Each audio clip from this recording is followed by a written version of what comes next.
snake we have in Ontario. It's called the black rat snake. I'm sure most of you guys have heard of black rat snake before. Yeah, especially when you do a lot of camping, you know that they're found not far from here. It's hard to measure a snake because they don't go in a straight line. They get themselves in knots, but they never get stuck. But if you check it out, it's actually bigger than I am. I'm around 5 feet. He's easily over 6 feet. He's also the only kind of snake that we have in our region that likes to climb the trees. So you see what he does with his tail? It's like a monkey tail. He wraps right around, and he'll come around me like this. And he's not going to hurt me. He's not going to squeeze me or anything like that. Now, do you guys think if you encounter a black rat snake like Saber here in the wild, do you think he's dangerous to people? No. No. He's not dangerous. I just picked them up. So he's not dangerous to people. If you're a rat, you're in trouble, right? Because that's what he likes to eat. Rats, squirrels, mice, chipmunks, birds, and even eggs, believe it or not. He eat eggs.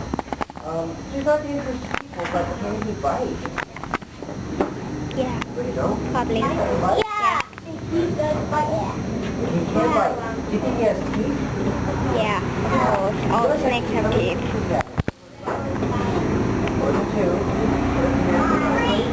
Feel him? 1, 3, 4. One more guess. Somebody. 5. We'd be here all day. He has up to 200 teeth. Yeah. I'm around 100. They're like hundreds of sharp hook needles, so he will hurt, but he's not venomous. And to tell you the truth, if you got bit by some of the animals that you like to eat, like rats, probably a worse bite than getting bit by a snake. And so he's not dangerous. I got bit by a But snake. again, he's a wild animal. He will defend himself. If you start messing with him, he's going to defend himself and he will bite. And even if you're trying to help them, they don't know any better. They're not mean. They don't want you getting too close. Another thing that's really important for you guys to know is that being an Ontario animal like this, I have to have a special license to use them. You can't find one of these guys and bring it home and keep it for a pet. It's against the law. So all of our native wildlife is protected by law. So you can't hurt it, catch it, or keep it for a pet, or kill it, or anything like that. So if you see a snake, good idea to take a picture or something, but don't try to catch it, keep it for a pet. Saber here is one that I hatched about 11 years ago. He's never tried to bite anybody in his life, and again, I do have to have a special license to keep him. Now, a couple things that are really cool about snakes. Well, first of all, no arms, no legs, everybody knows that. They don't see real well. They see movement extremely well, but they don't see depth perception. So if I come close to you, you know exactly how close I am. You can tell I'm getting close. Snakes don't really see that way, so they use their tongue, and that's how they smell. Their tongue also kind of gives them some information about what's getting close to them, how big you are, and how warm you are, that sort of thing. So that's why you'll see a snake sticking his tongue in there all the time like that. Now, you've never seen a snake with ears, right? Snakes don't hear the way we do. So remember I said if you get loud, it can scare them?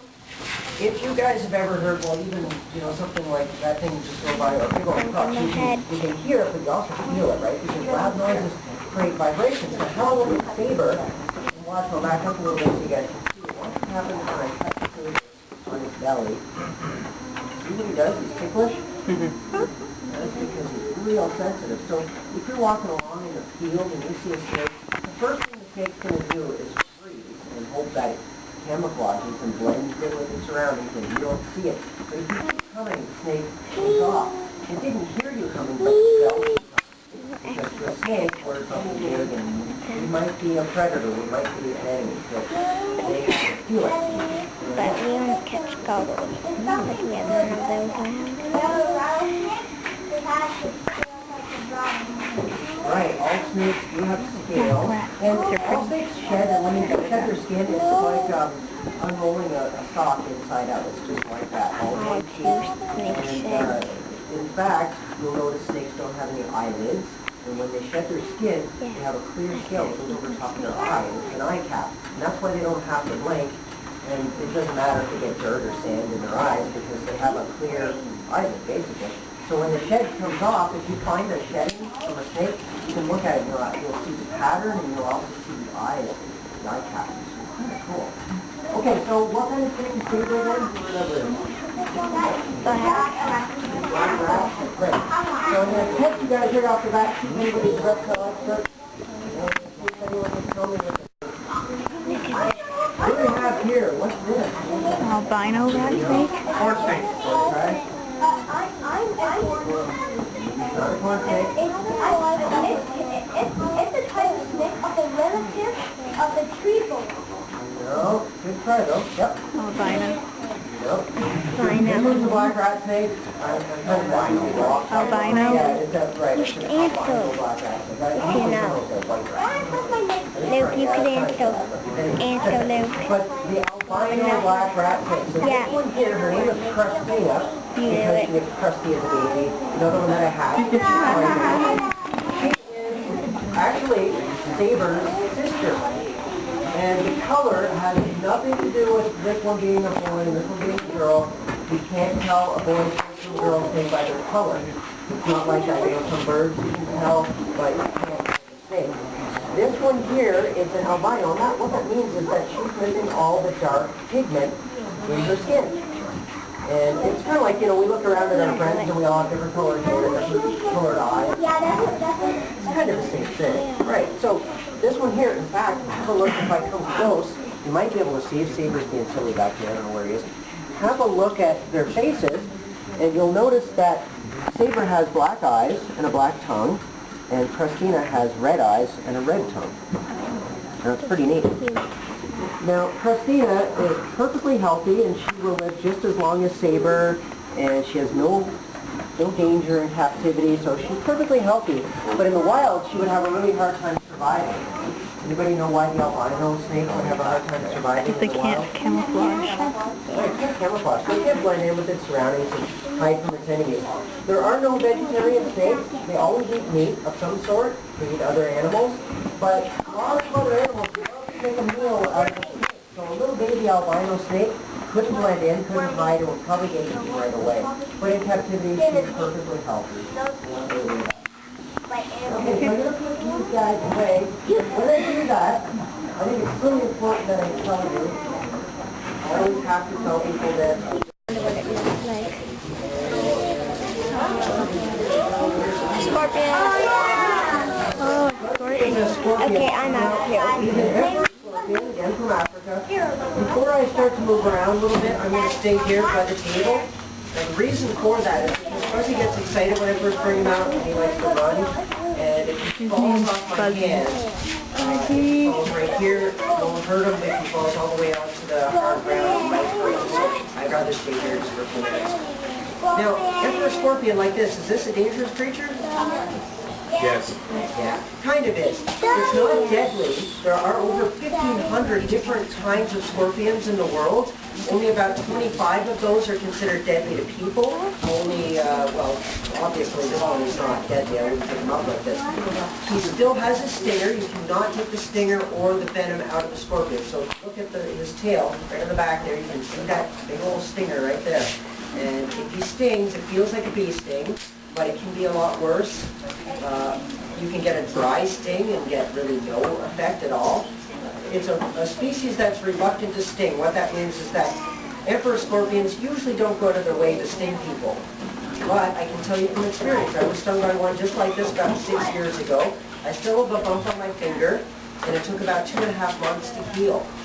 So I've seen other people in these shows where they pass scorpions around to kids and sit them on their head and things like that. I think it's a really bad idea. And plus, this is a living creature, right? It's not a toy. You want to treat them with lots of respect. So I'm going to bring Fuzzy a little bit closer. Sure.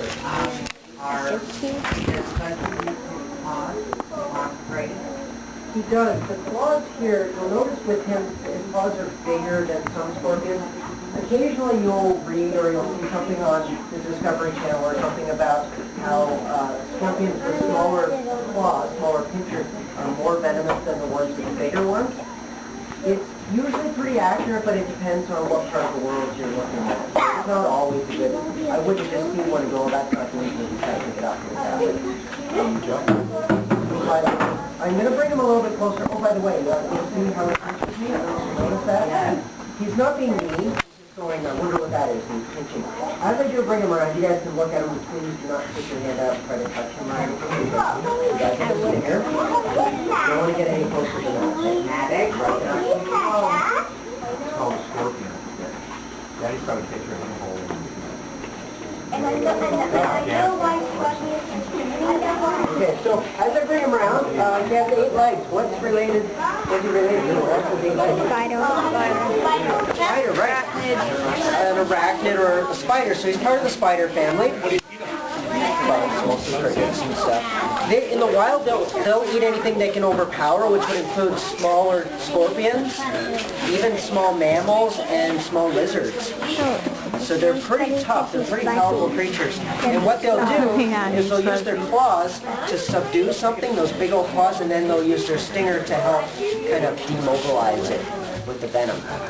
Now, I'll tell you guys a secret, just between us, I'm actually terrified of spiders. Even tiny little spiders just give me the willies, but the scorpion doesn't bother me for some reason. So. I'm terrified, I just don't like One of my female scorpions has babies. About 11 to 18 babies. All of the babies come out and they go for a ride on the mother's back and kick a child. And they'll stay on there for 6 weeks. And the mother's not nursing them, she's not really feeding them or taking care of them, but she's protecting them. Because if you look at where that stinger is, it's right over top of the mother's back. So if anything tries to take those babies, you have to feel the mother's stinger right over there. So it's pretty cool. And we'll put the fuzzy back safely. Say bye to honey. Don't shut it up, but put it on when you see what it is that I'm talking about. You'll know. You'll know there's something. Look at her face. Chin blue tongue. What is it that she's doing? Yeah, blue Kind of unusual. See it? Aww, she's so cute. Yeah, I've seen a picture of them. Called a They're so blue-tongued skink. Yeah, skink. Everybody say that word. Skink. Skink is the type of lizard that she is. Nobody ever asked why she's called a blue-tongued skink. That's pretty obvious. Her tongue's blue. And Jessica has not been eating popsicles or anything. Her tongue is always blue. In the desert in Australia, she uses that tongue to defend herself. Now, that sounds pretty weird, right? But she actually uses it to scare away her enemies. If you look at her body, she's like a big old sausage with little tiny legs. Yeah, she can't run very fast, or at least she gets tired. And she'll get for a little while, then she gets tired. you can't touch She them. can't jump, she can't climb, she can't bite. She doesn't want to have to bite. She'd rather run away from her enemy. But if she just cannot get away and something is right on her tail, she does something really cool with that tongue. She'll turn around and face her enemy, and she'll open her mouth really wide, and then she sticks her tongue out and she flattens it. You'll notice it's kind of an odd shape. And she flattens that tongue and it becomes about the size of her head. And she hisses and kind of vibrates the tongue. So the other animal stops, startled, dead in its tracks, and goes, whoa, whatever that is, it looks poisonous, better leave it alone. So that gives Jessica a second chance to hopefully not be eaten by something. She runs away. And you guys stick your tongue out and can't help it. That's what she does to save her life. And right now, she's not doing that. She's not scared. This month is August. She's been with me for 15 years. And she knows that she comes out and she sees people and she's not afraid of any of us. But she's just smelling with her tongue right now. If she was startled, we would know it. I've only seen her do it twice.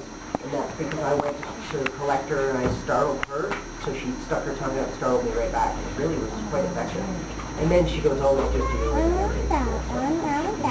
But you'll notice, if you look at the side of her head, you see some holes there. This is how the ear snakes not. Now, like I said, she's been looking for 15 years, and she knows comes out of the bag and she sees a bunch of people, she gets a treat. And that's top speed. This is what she loves. Her favorite food in the entire world is the yummy banana. She's an omnivore. Does anybody know what that means? Yep.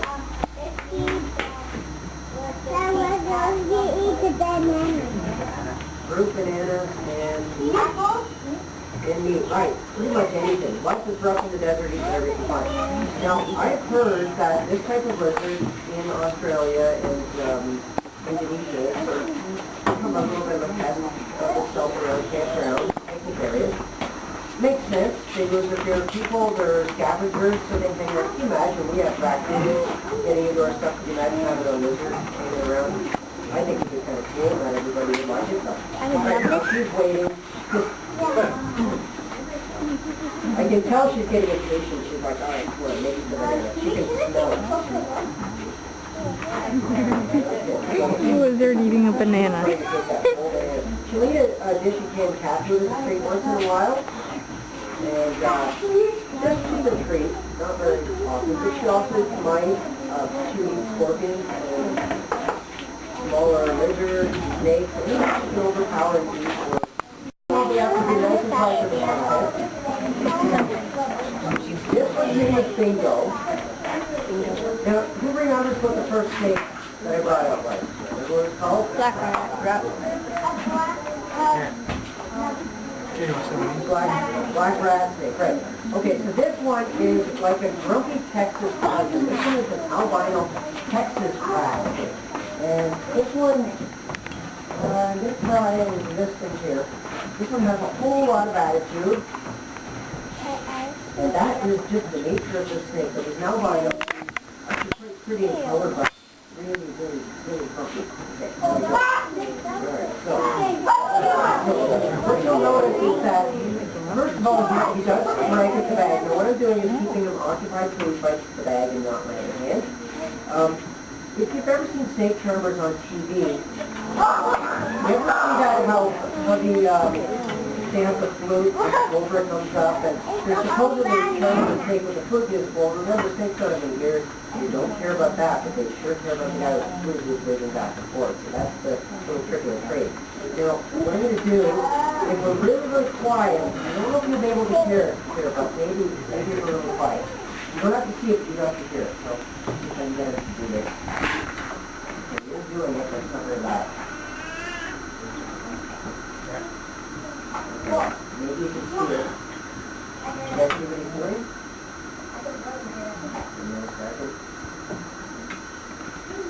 He's not really all that agitated today for some reason. Maybe because he's a bit cooler. Yeah, but I'm trying to get him to rattle here. You guys see it? What he's doing is he vibrates his tail. You might be able to see it. So he's vibrating his tail, and the whole purpose of that is to pretend that he's a rattlesnake. Now obviously he's not a rattlesnake. He bites, he has those 200 teeth that are hurt, but he's not venomous. So he's pretending to be. And what a lot of people are not aware of is some of the snakes that we have right around here do that same little trick. We don't have any rattlesnakes here, but we do have ones that we pretend to be. And it's pretty effective because if you see a snake and it starts rattling, what are you going to do? Yeah, you're going to go, okay, doing, because snakes and rattling are a good combination, so that's the idea. Remember how I said about snakes, you know, we have depth perception, but you can hear the movement really well? And you see what happens, and right up front, I'll kind of demonstrate that. Okay, back away. I'll see this death-defying act of snake handling bravery. Let's see this. Right into it. Okay, sorry, death-defying. I'm going to pick him up, and he's going to calm down. Right, so here, he's going to calm down, and hopefully not turn around by me. And the idea, what I'm trying to show you here is something to his eyesight, where he's pretty calm and he's relaxed and he knows he's not in danger. But as soon as I keep him back, see that? He's like, well, wait a minute, I'll take that and get that. Yeah. So move. And that's part of the idea of movement, something moving in the snake. And he also knows to drop his And by the way, if you first know, while I put him away here, I'm not using him to agitate him. This type of snake, the Texas rat snake, has this attitude, I believe for a reason, and they rattle, they're real prone to striking him out, and then he'll calm down. They come from an area where, historically, there are a lot of large mammals, large food stock, like horses and cattle, and so they know that they're not not really aggressive, but if they're not real defensive, they stand a good chance to get someone. And what they want to do is make sure that they rattle and they let anything they know that they're there. So they're not really trying to bite, they're not going to move, they're just going to wake up, don't step on it. And that's why you have to have some big food. So if you get stepped on these, you get trouble. That's why they have this article. And it's many generations of everybody here. Alright, so this is... That's a big frog. That frog. If that's This is one of my favorites of all time. Her name is Pixie. I know, it could be. Pixie is an African frog. African shaggy frog. She is supposed to look like this. Not very pretty for a Now, what's pixie. really awesome about this very frog that you're looking at, I've had for 25 years. Yeah, I got her in the 80s, and she is, she'll be 26 this January. Now, it's amazing because people do often ask me, well, how long did they live? And I don't really know because when I got her, people weren't really keeping them alive for very long. So it's really amazing. She's still hanging out. Now, she's done every single show I've ever done, and she's never refused a meal in her life. She always eats, and I'll demonstrate that for you. She's kind of a mouth and a stomach, and that is her goal in life, is to eat as much as she can, as often as she can. And she will eat anything that's smaller than her, but she can eat another animal that's almost the same size as her own body. Yeah, so they would eat other frogs, small snakes, mice, and these things that I'm going to feed her are called superworms. It's basically a larval stage of a beetle. It would eventually turn into a beetle. No such luck for these guys. But it has 6 legs, so it's an insect, not a worm at all. Now before I do that, I should point out the difference between this frog and the frogs and toads that we have right around here. This one here has really powerful jaws and razor sharp teeth, and she will bite. She's not mean, but if it moves in front of her face, fair game, and she's going to try it. That includes fingers.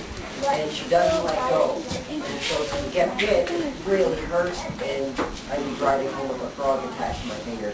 So I have to be very careful. Okay, so if you missed this, don't worry. We'll feed her in a couple different angles. And by the way, if you blink, you might miss it. Alright? I'm going to start over here.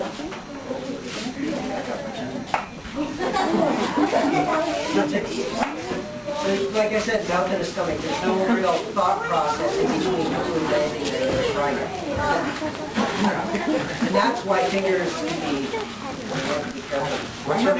I have a baby that I just got recently, mainly because she's 25. I don't know how long she's going to be. I mean, she may live a long time, but she might sort of start to slow down and need a little bit of time to retire, you know. So I got a baby just recently who's growing really, really fast. I call him Megapixel. And the funny thing about that one, he's just a little guy, but he jumps right for my fingers. I'm going, geez, I'm this big, and he's a little guy, and he's like, I'm going to bite his fingers. He's really not afraid of anything. What's his name? This one, Pixie. You should call him Jabba. Well, I was going to get to that. If anybody's seen Star Wars, looks like Jabba the Hutt, right? Apparently, and I don't know if it's really true, but I've heard that the Croatian or Bosnian word for frog is Jabba. Probably where they got the idea for the character is a frog just like Pixie. Yep. So it's like feeding a big dog. You throw something and grab it.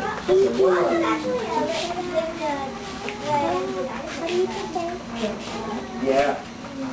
Okay, one more, you ready? Here it goes. And that's her main diet is those superworms? Pretty much, yeah. Will you give her like 5, 10 a day, or Oh, some days she gets nothing, and then other days she'll get about 10 a day. watching the weight? What's that? Watching the weight? Watching her weight, her figure there. And sometimes I'll kind of touch her here, and you'll notice she inflates her body a bit. So I can put my finger in there, there's a little bit of air. And part of that is a bit of a defense. Right now, obviously she's not scared. But in the wild, if she was cornered, that's one of the defenses. And even frogs and toads around here have that. Where, you know, if you pop up your cheeks, you do that, your cheeks get big. Frogs will do that too. They pump their body right up, their whole body with air. So if something tries to eat them, it's like, it's too big. I can't figure out how to eat it. So that's what they do. That's the defense. Another defense if you pick up a toad or a frog is it will probably pee on you. You notice that? Yeah. And what's the first thing you do? If he's on, what's the first thing you're gonna do? Drop it. You're gonna let it go. So they want you, then you go watch it. Okay. Everybody say bye to Pixie. There's Pixie.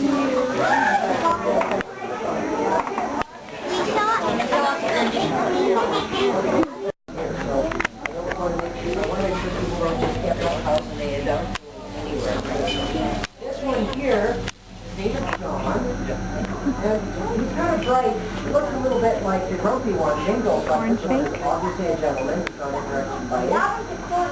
And he's a corn snake, right? A lot of people do know that because they do make good pets and they come in a lot of different colors. They call them corn snakes. They come from the southeastern part of the United States. This one is an albino, so that's why it's so bright. If you look at the belly, there's no black on it. Unfortunately, they do have a bit of checkers on the belly, and in the wild, when you see the black there, the natural face, they look a bit like corn. That's where they got the name corn snake. They don't eat corn. They might be found in cornfields, but what are they doing in cornfields? Anybody know? Hunting. Hunting for Mice. mice. Yeah. So he can bite, of course, like any animal, but if you had a pet hamster, which I'm sure you'd like to do, but if you had a pet hamster, would bite you 10 times before this snake ever would bite. This snake has lived for over 20 years, and that's something to think about too. It's really cool that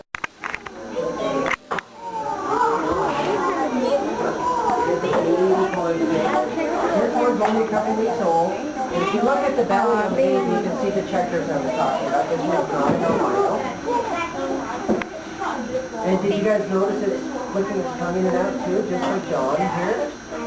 See, it sticks its tongue in and out. Snakes, baby snakes have no care from their parents at all. In fact, when it comes to most of these snakes, the mother will lay eggs, and that's it. She doesn't hang around even for the eggs.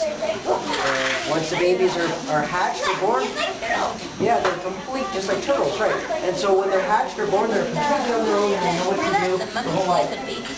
So I'm going to test you guys. What does John eat again? Remember, corn snake eats what? Corn. Mice, right. So John will eat an adult mouse once a week. What does a baby corn snake eat? Baby mice, right, yeah. You guys are awesome. Usually kill 10 minutes for that. Amazing. So that little baby corn snake goes back.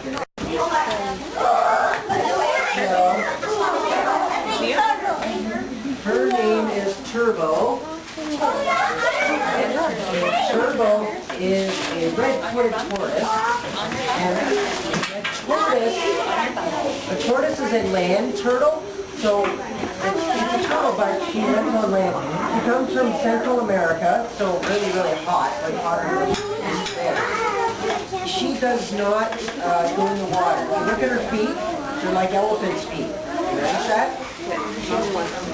So she can't go, so she can't go in the water, she can't swim, she doesn't have those flippers like the other ones. You can see her face, she's a herbivore, which means that she eats plants. Yeah, she thinks she's moving along, she wants to go. So there when I touch her. Is Turbo fast? She got her name Turbo because she lives in my backyard in the summer. And it's all fenced in. She eats the weeds and whatever she doesn't eat, she tramples. So she's like having a goat. It's great. Her neighbors all want tortoises there. But anyway, when I go out with a treat, I go to bring her some red peppers or something she really likes. She comes running as fast as she can for it. That's why I get the name Turbo. So Turbo is a little bit different than the ones we have around here because of that high dome. She lives on the land. You can see by the feet. Oh, and by the way, she's only about 6 or 7 years old. You might go only, but she's going to live for 60, 70 years, and she's not even a third of the way grown. So she's going to get through 3 or 4 times the size, 5th largest kind of tortoise in the world. And by the way, the shell, when you look at a tortoise or any turtle, the shell that you see is the shell that they were hatched with. So as they grow, it grows with them. It's like wearing your skeleton on the outside. When I touch her here, she can feel that. And you guys probably, I don't know if you can tell, I can feel it. When I touch her, even gently here, I can feel that her feet kind of go, what's going on back there? So it's like the same material that our fingernails are made out of. So you can feel it. Great protection against things like birds of prey and that, but doesn't do much good against the animals. Unfortunately, when you do touch them, it can't do it. So that's Turbo, wonderful picture. Still going. Let's see if it's interesting or not.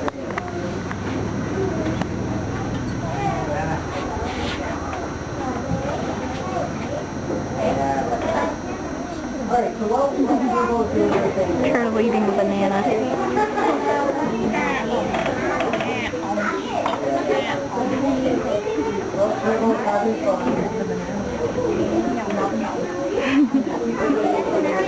Turtle eating a banana.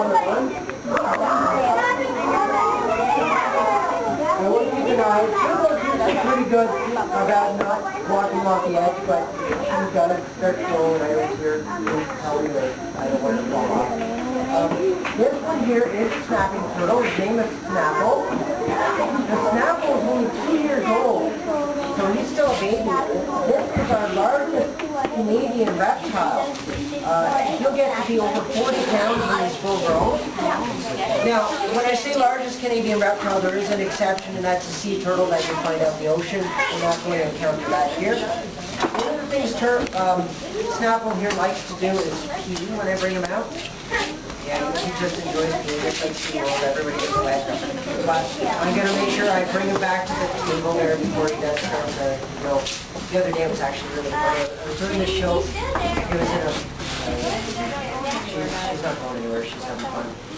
But it was a community center, and there's like a whole pile of kids on the floor, and I was talking about him, I was holding him like this, and just as I turned around, he just kept out squirted right across the room, and I was just really lucky that he didn't go all over the kids. I was also lucky there wasn't a carpet or something, I might not have been very happy. That's why I bring my own tablecloth. So a couple things about snapping turtles. I always like to talk about this here because this is a great spot. Obviously, you know, we have snapping turtles right here in the water. One, they can go chase swimmers. Yes, they can bite. They can give you a very serious bite if you mess with them, but they don't go out of their way to chase anybody. They're wonderful to have around. They eat a lot of carrion, which is a fancy word for dead stuff. And sometimes people who like to fish, well, that snapping turtle is eating all the good fish, but in fact, snapping turtles eat a lot of non-game fish that compete with the good stuff. So they're actually kind of thinning the bird of the bad. This is actually not a baby. This one here is 6 years old. It's a stink pot. Stink pot. Stink pot, or a musk turtle. And you might not remember that, but it has two names. If you go and look at, you can't touch this one, I'll explain why in a bit. If you actually do go and look up, Google Ontario turtles, or maybe there's even a book here, you can find or look at a library. You will find this one, and you'll find that they are found in this region. Most people have never heard of a stink pot, let alone ever seen one in the wild. This one is 6 years old.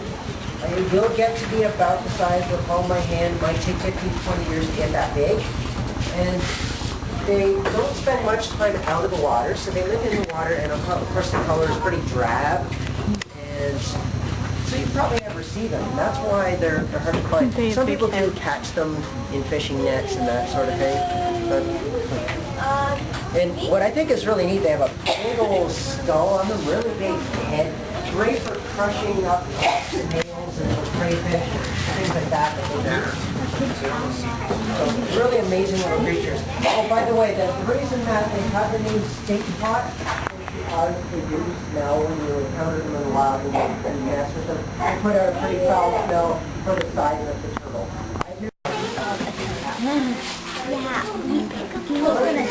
He is only a baby. He's about a year old.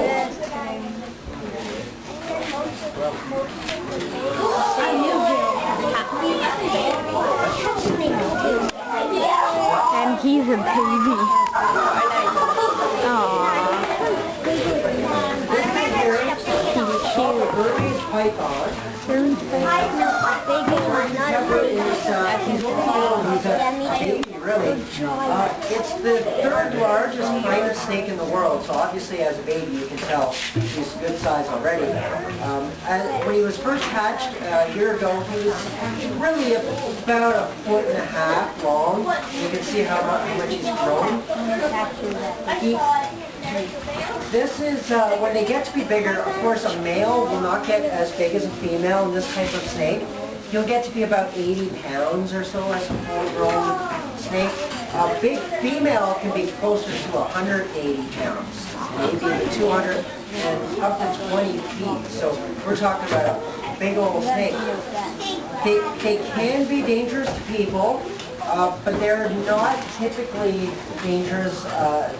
Really, they're no more dangerous than, well, actually a lot less dangerous than a tiger or something like that in the wild. They really don't look at people as a source of food, but sometimes mistaken identities will happen. And whenever we're dealing with these in captivity as pets, although obviously a large giant snake is not really a good pet, but in my case, it's what I do, right? But it's one that we want to take very seriously.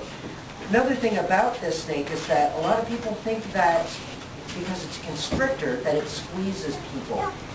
If this guy gets upset, he won't squeeze, he'll bite. If he wants to squeeze, he'll do that for prey. So they only squeeze for food, so they don't jump out of trees and squeeze people. That only happens in the movies, unless, again, they think you're food. So if he gets upset and wants to defend himself, he'll bite. And he has those 200 teeth or so, so if he bites, it'll hurt, and his teeth are way, way bigger than the other snakes. And as he gets bigger, the teeth get bigger, and it can be a serious bite as well. But I kind of look at that like a big dog, for example. A big dog can give a serious bite as well. You want to treat it with a lot of respect. And has a very good personality. There's some giant snakes that are not this calm. Oh, one other thing I do think is fascinating about this is when you have a look at his pattern and his color, it almost looks like he's painted or something. It's really intricate and very beautiful. This is not one of our designer snakes. In other words, a lot of snakes that I've shown you and you've seen, and I'm sure you've seen even in pictures and stuff, are ones that are bred in captivity for a specific color.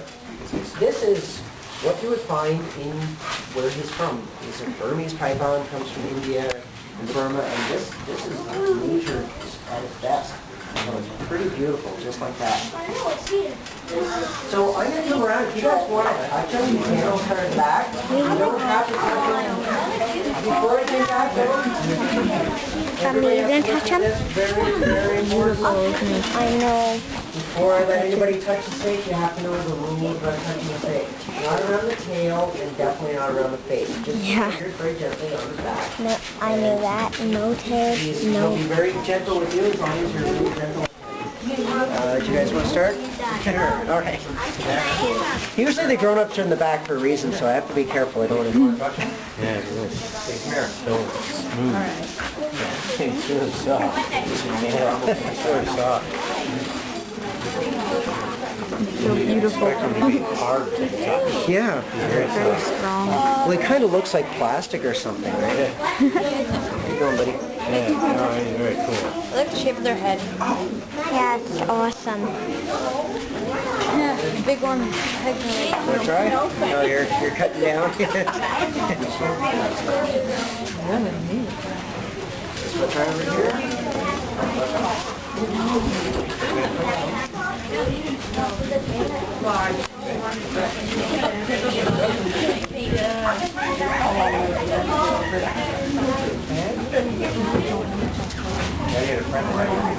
No, you'll go say the cat.